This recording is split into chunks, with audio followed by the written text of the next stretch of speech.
नागपूरच्या कळमना पोलीस ठाणे हद्दीत चोरट्यांनी धाडसी घरफोडी करत 43 लाखांचा मुद्देमाल लंपास केलाय।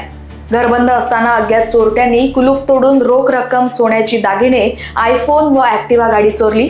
पोलीस तपास सुरू आहे। कळमना पोलीस स्टेशनच्या अंतर्गत आमचा हा एरिया येतो। कळमनाचे पीआय परवीन काळे साहेब आहेत, ते पण सुद्धा इथं आले होते। त्यांनी पूर्ण चांगला सहयोग केलेला आहे आणि क्राईमवाले बी रोज येत जात आहेत आणि डॉग स्क्वॉड आणि ते लॅब काय म्हणतात त्याला ते व्हॅनवी आली होती, त्यांचा तपास चालू आहे।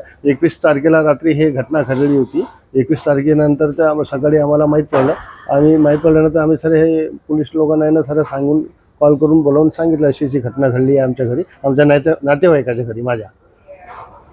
माझे जावई लागतात हे, त्यांच्या घरी घटना घडलेली आहे आणि त्यांच्या घरी इतकं मोठं गोल्ड वगैरे आणि कॅश गेलेली आहे। ते आजच आले आहे आणि आत्ताच आलेले आहे। तर त्यांचा एक्झॅक्ट आकडा मी कोणत्याही तुम्हाला शोर करू शकत नाही, पण 40-50 तोळा गोल्ड गेलेला आहे हे ती मी खात्रीने सांगू शकतो। फक्त कॅश आणि बाकी अजून काही सामग्री आहे ते इंदोर जोड एक कोणतं तरी स्थान आहे, तिथं आयुर्वेदिक डॉक्टर वगैरे त्यांच्याकडे पूर्ण फॅमिली गेली होती आणि मुलगी कॉलेज जातो म्हणून ते इथं थांबली होती।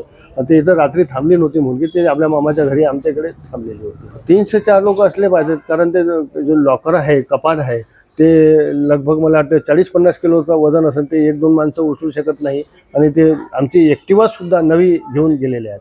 पोलीस माझं नाव रजाक पटेल आहे। पोलीस प्रशासनाचे आणि आमच्या इकडे DCP कदम साहेब आहेत, त्यांनी बस यांच्याकडे आरोपीच्याकडे थोडंसं यंत्रणा टाईट केली तर होऊ शकते। त्यांच्याकडे चांगले यांचे कोऑर्डिनेशन असतात, म्हणजे तपास केला तर लवकरात लवकर आरोपी मिळू शकतात आणि साहेब चांगल्या प्रकारे काम करून राहिले हे आम्ही सांगू शकतो।